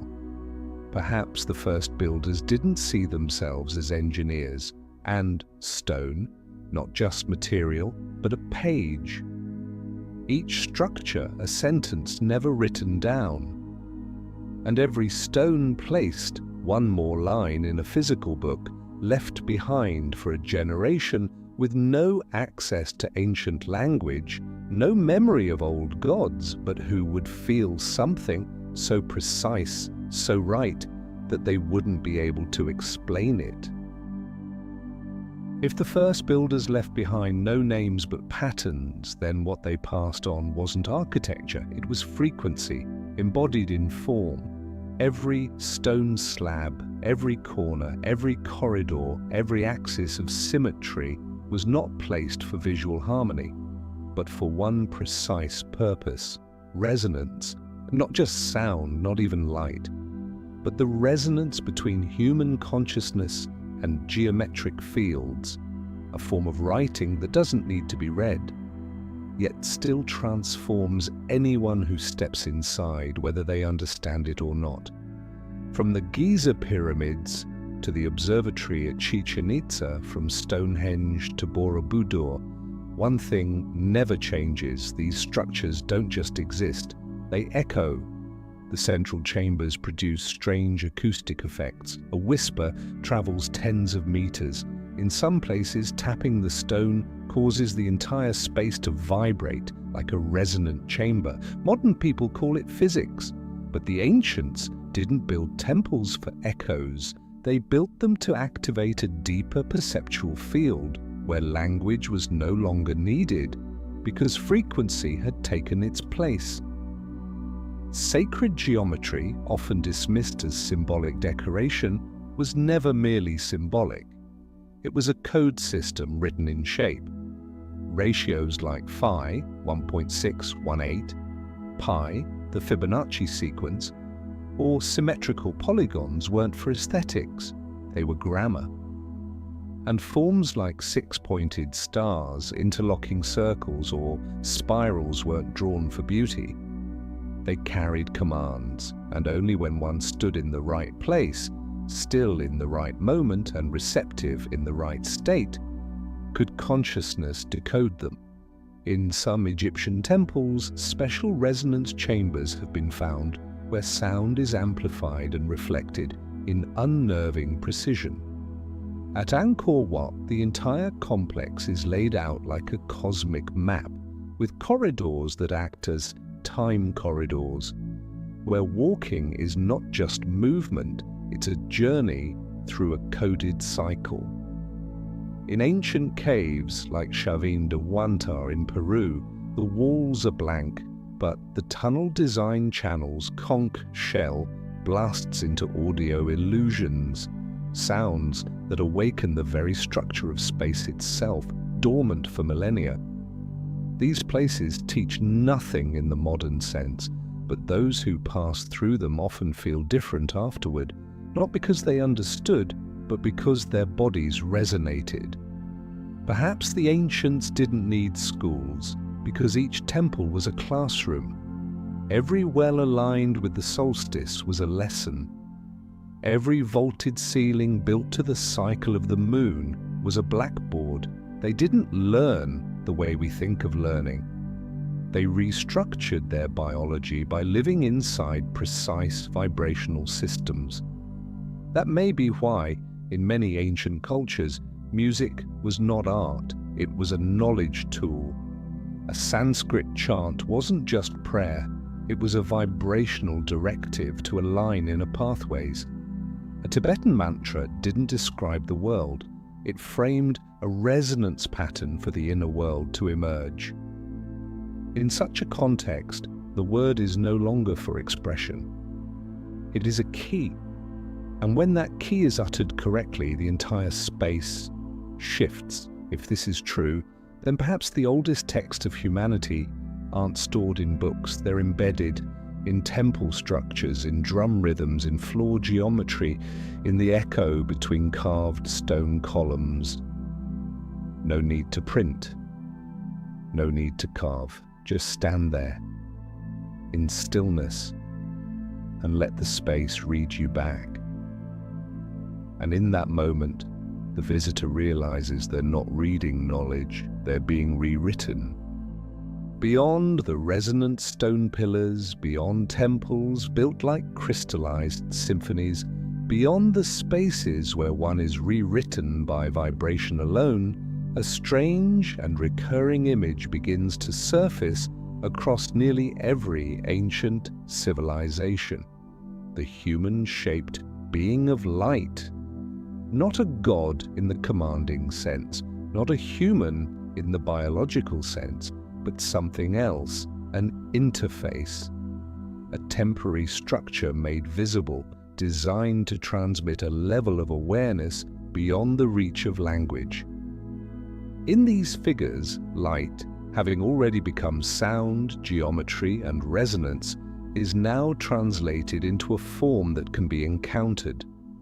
Across ancient religions, from Egypt to India, from Mesopotamia to the Andes, the earliest gods always appeared humanoid, but never entirely human. They were taller, brighter, winged, many-armed, lion-faced, hawk-eyed, blue-skinned, or glowing like metal.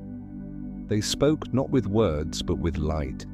They arrived and departed in cycles. They had no fixed abodes, and, critically, they only appeared when the world had fallen out of rhythm, as if they didn't live here, but only manifested when reality needed recalibration. In Egypt, Thoth, with the ibis head, was not just a random deity. He was the scribe, the rememberer, the one who maintained cosmic balance by keeping the code alive. In India, Vishnu takes on avatars, incarnations of man, beast, or light, whenever the world strays too far from Dharma. In Tibetan tradition, bodhisattvas don't come to rescue, but to mirror. Their presence reveals the original pattern of consciousness within the observer. They don't seek worship, they exist to remind. What's uncanny is that all of these figures, despite differing names, perform the same task. They emerge in chaos. To model coherence, they don't fight, They don't punish. They arrive at the right frequency, and their mere presence causes everything to begin resynchronizing, not through power, through resonance, like tuning a loose string, not by force, but by placing it next to one already in tune. Perhaps that's why ancient statues of gods always conformed to strict, deliberate forms, upright posture, hand gestures pointing to exact directions, seated on lotus thrones encircled by flames holding symbols. These weren't artistic choices, they were schematics. These light forms weren't personalities, but biological diagrams of a being fully aligned. Every hand a behavior, every eye a gateway, every finger a code, the whole body a map back to a state of awareness that humanity once had and then lost. At its deepest level, ancient religion may not have been belief at all. It may have been a system for transmitting knowledge through personified geometry. When light could no longer stop to teach, it appeared as form, a body, a voice, a breath, just close enough to see, just distant enough not to be trapped in words. And once the message was delivered, the light being vanished, not dying, but deactivating the form, like a signal ending after the transmission is complete. If that's true, then the first gods may not have created humanity.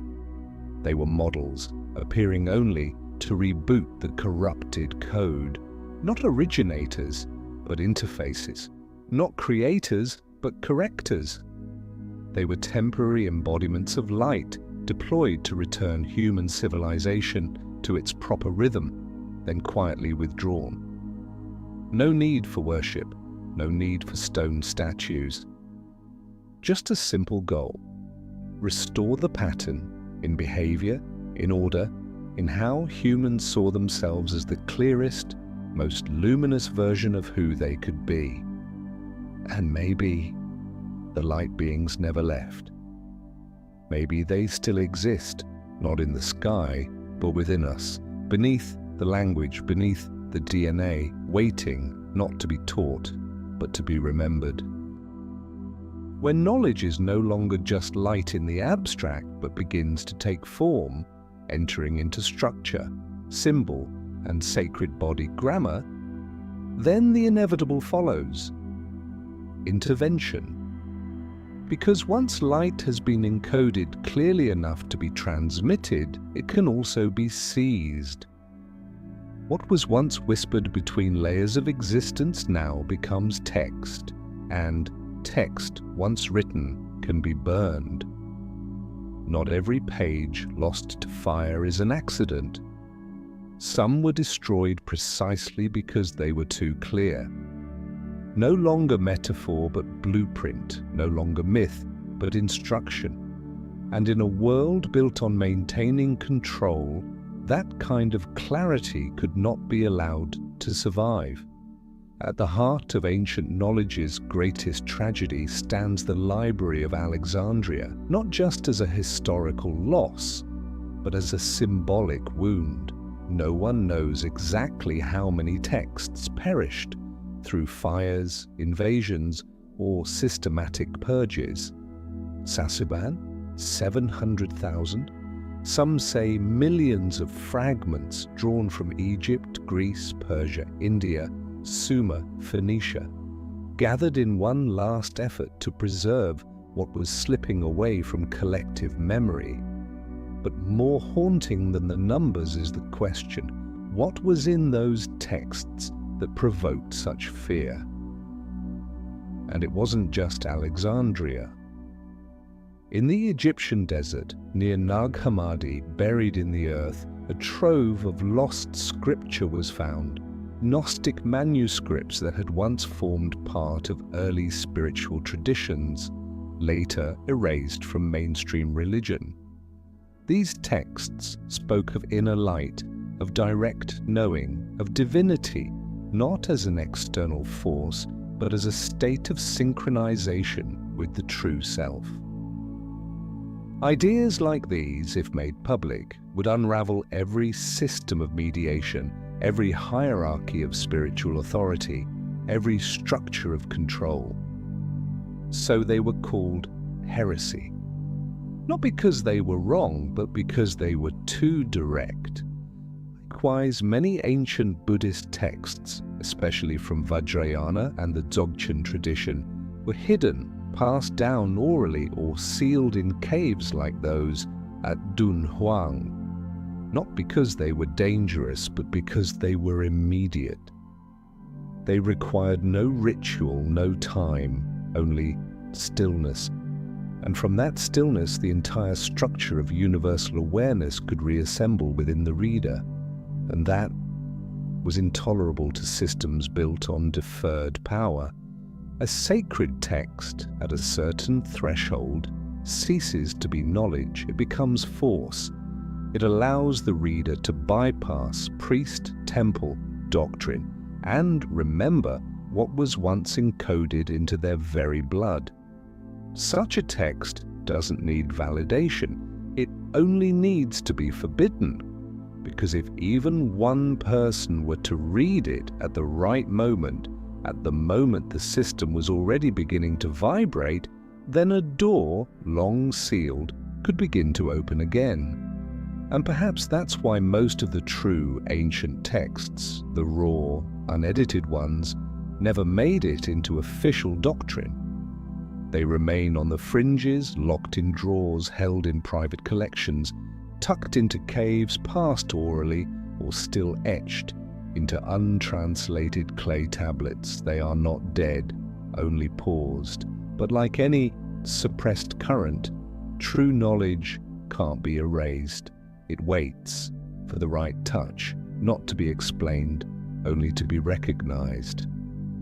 And just like every forbidden scroll ever burned, the essence of those writings was never truly lost, because it continues to echo at the lowest frequency of the human mind.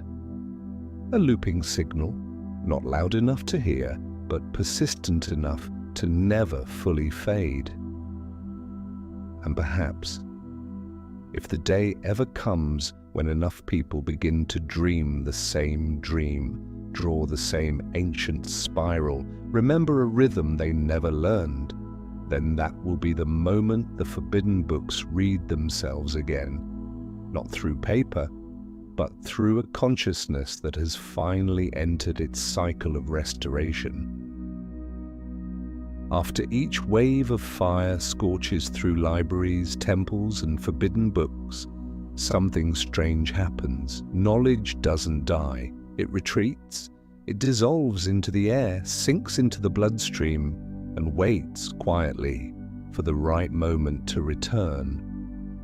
And when it does return, it never comes back the same. It wears a new cloak, speaks a more modern language, appears in more acceptable forms, but beneath the surface, it is always something that has already been known, already lived, already built long ago, as if humanity never truly invents, but only rewrites what was once forgotten. In every age of civilization, there's always a group of people who begin to retell an old story, but in a new system of language. Sometimes it's called religion, sometimes philosophy, sometimes science. They speak of order beneath chaos, of cycles hiding within randomness, of a cosmic will that operates through geometry, frequency, and synchronization. But what makes these efforts so haunting is this: they always arrive late. After the true knowledge has already been buried, that's when the simulations begin. And no matter how refined, a simulation is still memory stripped of its soul. The pyramids are no longer understood as resonant machines, they become tombs. Mandalas are no longer maps of consciousness, they become decorative art. Sacred chants are no longer activation codes, they become music. Humanity looks at what were once tools of awakening and turns them into objects of decoration, worship, remembrance, forgetting that they were once devices for engaging with cosmic memory. This doesn't happen just once. It happens over and over again, like a person with amnesia, never fully erased, but never fully whole. They still react, still repeat fragments of sentences, still perform behaviors they can't explain. Humanity is much the same. After each reset, there is always a group that feels something deeper and begins rebuilding calendars, temples, moral systems, schools of thought. But then, again and again, those systems are assimilated, oversimplified, co-opted for control, and slowly fall into forgetfulness once more. Perhaps that's why every peak of civilization is mirrored by a kind of spiritual decline, not because people are weak, but because they've forgotten the original purpose of the structures they now live within. Tools for awakening become tools for administration. Codes become hollow rituals. Symbols are boxed, rigidified, then severed from the senses. And in the end, knowledge is no longer transmitted, only replicated. But just like DNA knows how to repair itself across generations, cosmic memory works the same way. It doesn't need to be preserved perfectly. It only needs to be reawakened at the right rhythm. When someone, at some moment in time, touches the right shape, breathes in sync with the right pulse, aligns with the proper cycle, the ancient will rise again within a modern mind. It doesn't require total recall, just enough to rewrite the script one more time. And maybe that loop is the essence of humanity's journey, not to preserve what cannot be held forever, but to prove that true memory doesn't need to be continuous, only precise in its return.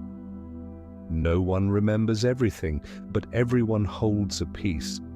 And if those pieces align, even just once in a cycle, then what was burned, buried, rewritten will reappear. Not in blinding revelation, but in a whisper of recognition. I have known this before. There is a kind of forgetting that comes from time, and a kind that comes from deliberate substitution. If the previous parts were about recalling the ancient patterns lost through natural cycles of amnesia, then now we arrive at something more stubborn, a wisdom that has been blurred not through decay but by being polished until it shines brightly yet loses all depth, smoothed until nothing reflects but a surface. And perhaps the most painful part is this: we still call it history. History, as modern humanity receives it, was not written to awaken deep memory, but to reinforce shallow order. It was not designed to help us remember what we already knew, but to convince us to believe what someone else defined. With timelines, names, milestones, categories, everything becomes neat, digestible, logical, and testable in a multiple-choice exam. But what's lost in this version is the layered complexity of time. The truth that each historical fact is a crude cross-section of something far more intricate. Civilizations are presented as if they were isolated: Sumer, Egypt, Harappa, China, the Maya, the Inca. No connection, no simultaneity, no shared pattern. But when we dig beneath architectural alignment, symbolic languages, star maps, phonetics, sacred physics, we see these cultures were once bound by an older logic, not just cultural similarity, but a system code, as if all civilizations once ran on the same software and were later fragmented and reformatted by hands that no longer wanted the whole picture to be seen. The blurring of wisdom doesn't always come from burning books. Sometimes it comes from rewriting them in language so polished no one thinks to question it.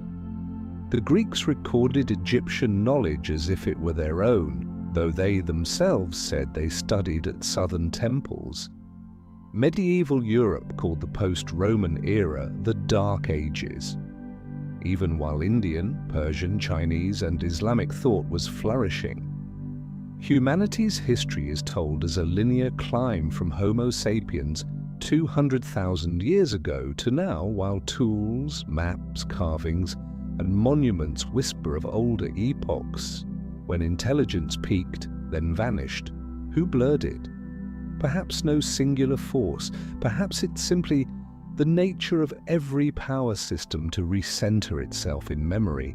Every empire rewrites time to place itself at the origin. Every institutional religion alters symbols to declare itself the only path to light.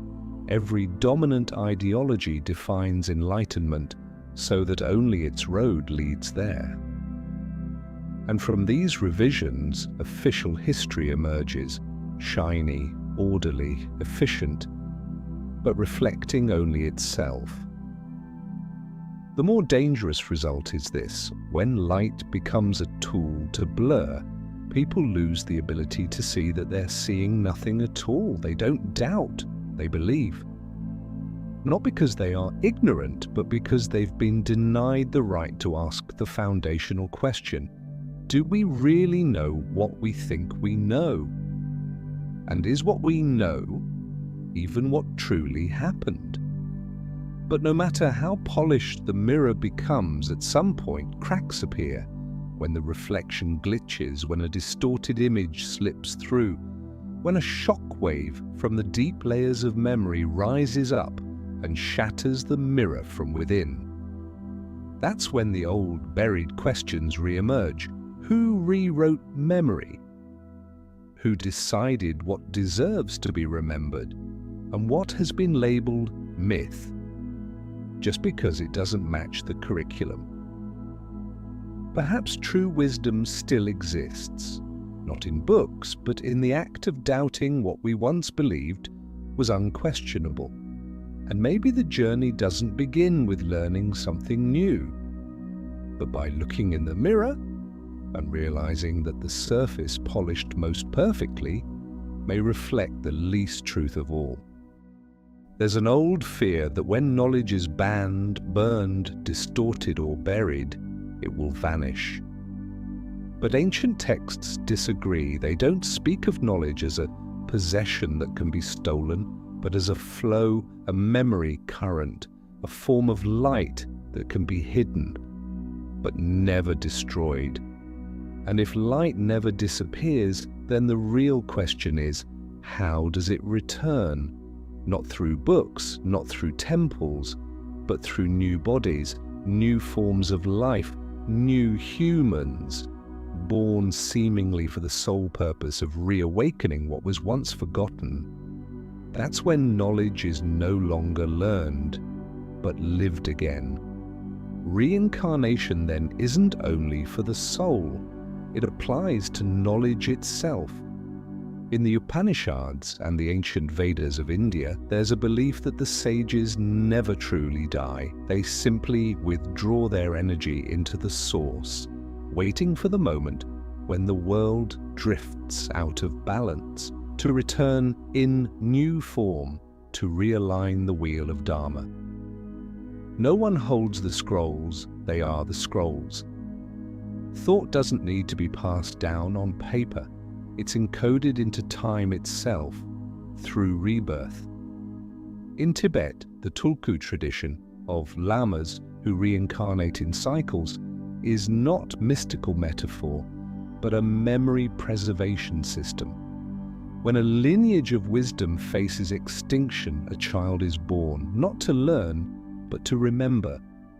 Gnostic scriptures speak of a true light exiled from this world, always seeking a way back through embodied channels, individuals who resonate with the frequency of primordial awareness. Not everyone can carry it, but when forgetting reaches a critical threshold, light will find a way through someone quiet enough, solitary enough, invisible enough to go unnoticed. yet holding a question no one ever taught them. And from that question, knowledge returns, not as command, but as a question that refuses to be silenced. In the Book of Enoch, even after the Watchers were sealed away, there is a promise that at the end of the cycle, a righteous one would be born, carrying tablets inscribed with light, and from them the heavens would open once again. Not because they forced them open, but because the code was embedded within them, waiting to be run. This same idea appears across cultures: the marked one, the chosen, the one who remembers without ever having been taught. Not a prophet, but a carrier of resonance, like an ancient wavelength finally meeting the right receiver after centuries of silence. And in that we find a strange insight. Knowledge doesn't need to be preserved to survive. It can slip into seeds, into dreams, into DNA, into a glance, into a sensation. It can move past language. And when it meets the right environment, it reactivates, like a sudden crack through the ice of a frozen lake. When someone touches something too deep to have read in any book, we call them a genius. But maybe they're just someone who remembered the right frequency, at the right cycle, in the right place, and knowledge came through them like wind meeting the leaf. Maybe that's why ancient civilizations didn't despair when wisdom was lost. They built temples using sacred geometry. They encoded knowledge into myth. They embedded memory into stone markings. They hid messages in ritual. So that even if all else was erased, one person, born sensitive enough, would still feel that something is truer than what is being taught. That person wouldn't seek new knowledge. They would simply sit down and quietly remember. After everything has been written, burned, forbidden, remembered in silence, cycled through time, and reborn into form, there remains one final possibility, rarely spoken aloud. Maybe we are no longer the readers of the text. Maybe we are the text. Not written on paper, not carved in stone, but a living structure, a conscious organism encoded with fragments of a sacred blueprint, long ago shattered, stripped from collective memory, but still intact in the way we move, feel, dream, and breathe. What we call modern society, with its languages, systems, laws, technologies, and networks, may not be a triumph of innovation, but a subconscious attempt to replicate a system that once existed, like a child who once glimpsed a city made of light and sound, growing up in a world of concrete and trying to recreate that memory with bricks, wires, and steel. The more advanced we become, the more we begin to resemble that forgotten memory, yet still miss its essence. A crude simulation, a smudged reprint. Look closer at the shape of our world. Cities laid out in grid-like circuits, transportation moving in rhythm and pulse, people living by the ticking of clocks, a kind of forced frequency. The internet spreads like a synthetic nervous system. Media systems are tiered like chakras in a collective body. Every element mirrors the shape of something larger, something we're unconsciously trying to rebuild. As if human civilization is blindly trying to recall a system that once operated with perfect symmetry, but lost its source code. We structure, but forget why structure matters. We repeat cycles without realizing we are living in a calendar. We build artificial intelligence and externalized memory, trying to mirror what we once knew internally.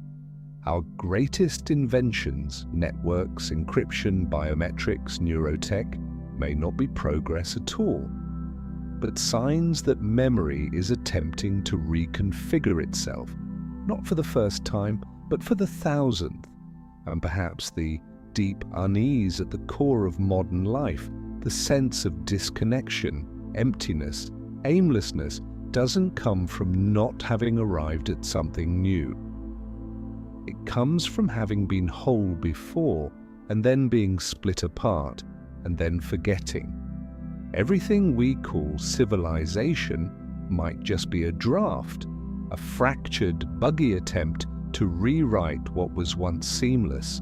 We don't live in a glorious age of progress. We live in a trial version of a brilliant design that's been lost. And because we are copies, we constantly feel the absence of something we can't name. A glitch in the knowing, a line missing from the code, a sentence that was never written. That feeling cannot be filled by science or theology, because it's not a gap in thought. It's a frequency out of sync, and only when we stop trying to build the world and begin listening to the structure we already are, will this living text begin to reveal itself, not to be read, but to be activated. Maybe we don't need to go looking for any more ancient texts. Maybe the only thing missing is a silence deep enough to hear again the voice that's always been speaking, not from books, but from within the rhythm of our own heartbeat. After we've wandered through erased cycles, burned manuscripts, silenced memories, misunderstood monuments, and even our own bodies seen as unfinished living texts, one final question begins to emerge like a quiet gravitational pull. Where is all this leading? Could it be that every ancient symbol, every lost civilization, every ritual, every encoded pattern, every vibrating structure, every human-shaped god, all of them are simply different expressions of the same thing, a thing never fully named yet always present beneath every layer of form? And if that's true, what is that source? The ancient Egyptians called it Zep Tepi, the first time, but not a moment in time, a state, a dimension where everything coexisted in perfect harmonic presence. Hinduism speaks of Brahman, not a deity, but the undivided field of awareness where all separations are illusion. Buddhism names it Shunyata, the conceptless ground from which all forms arise, yet none are inherently real. In Kabbalah, it is Ein Sof, infinite, undefined, unnamed, the root of all light. The Aboriginal people of Australia simply call it Dreamtime, a sacred, unmeasured realm where ancestral beings sang creation into being and left behind frequency trails for future generations to follow. Each of these names, however different, does not describe a person or a place. They describe a field, a source condition, not spatial, not temporal, but foundational frequency, a state where all consciousness, all structures, all symbols, all bodies, all texts are just temporary reverberations, like reflections on a still lake stirred into patterns by different frequencies, each unique, each fleeting, but all returning to the same origin, water. So if every story of gods, of floods, of ancient wisdom, of sacred geometry, of builders, of watchers, of avatars is a ripple, then the source is the lake before it was touched. That source isn't somewhere, but everywhere bears its trace. It isn't in the past, but all pasts point back to it. It doesn't live in scripture, but every scripture echoes its voice. And when enough fragments are gathered, enough symbols, enough cycles, enough memories, enough questions, not a single answer emerges, but something simultaneous, a resonance, a state of recognition. You no longer need to search for the source because you are the point where the source is remembering itself. Maybe every great civilization never invented anything. They were simply closer to the source and thus remembered more clearly. But when their vibration drifted too far, memory began to fade. They rebuilt, repeated, worshipped, and eventually forgot they had ever been close. Perhaps ancient texts weren't written to inform, but to reorient, to guide the reader back, not to a place, but to the space between form and light, where awareness once again touches its origin.